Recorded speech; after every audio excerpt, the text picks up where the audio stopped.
তিনটে অভ্যাস যদি কারোর মধ্যে থাকে ও ব্যক্তির জাহান্নাম নিশ্চিত, গ্যারান্টেড জাহান্নামে। তিনটা অভ্যাস যদি কোনো মানুষের মধ্যে থাকে ও ব্যক্তির জাহান্নাম গ্যারান্টেড, ও জাহান্নামে যাবে কনফার্ম, এক বিনা হিসাবে জাহান্নাম, জান্নাতে না। আল্লাহ রাসূল সাল্লাল্লাহু আলাইহি ওয়াসাল্লাম বলেছেন, দেখেন আল্লাহ তাআলা কিন্তু কোনো মানুষকে জাহান্নামে পোড়ানোর জন্য বানান নাই। আল্লাহ বানিয়েছেন মানুষকে বড় মায়া করে, দয়া করে, রহম করে, মানুষ যাতে করে সুপথে ফিরে আসে, আল্লাহকে ডাকে, আল্লাহকে স্মরণ করে এবং আল্লাহর জান্নাতে যায়।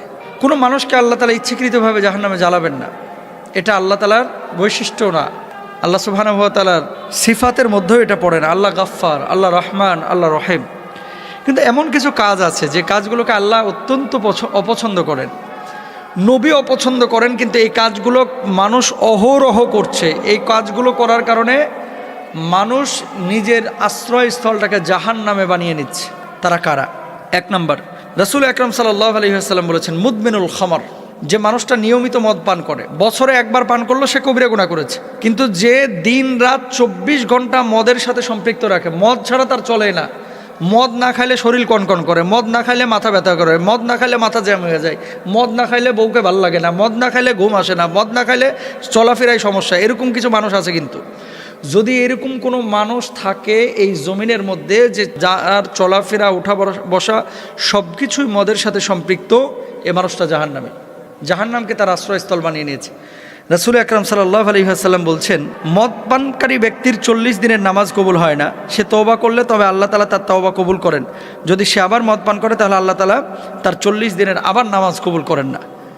এর মানে এই না যে আমি একবার মদ খাইছি বা সিগারেট খাইছি বা জর্দা খাইছি বা নেশা করেছি, থাক আর নামাজের ধারে কাছে যাওয়ার দরকার নাই, কারণ 40 দিন তো নামাজ কবুল হবে না। বিষয়টা এরকম না। নামাজটাও পড়বে, তওবাটাও কন্টিনিউ করবে, আর মদটাকেও ছেড়ে দেওয়ার চেষ্টা করবে। ইয়া আইয়ুহাল্লাযীনা আমানু লা তাকরাবুস সালাতা ওয়া আনতুম সুকারা, হে ঈমানদাররা তোমরা নামাজের ধারে কাছে যাও না। কখন? যখন তোমরা নেশাগ্রস্ত অবস্থায় থাকো।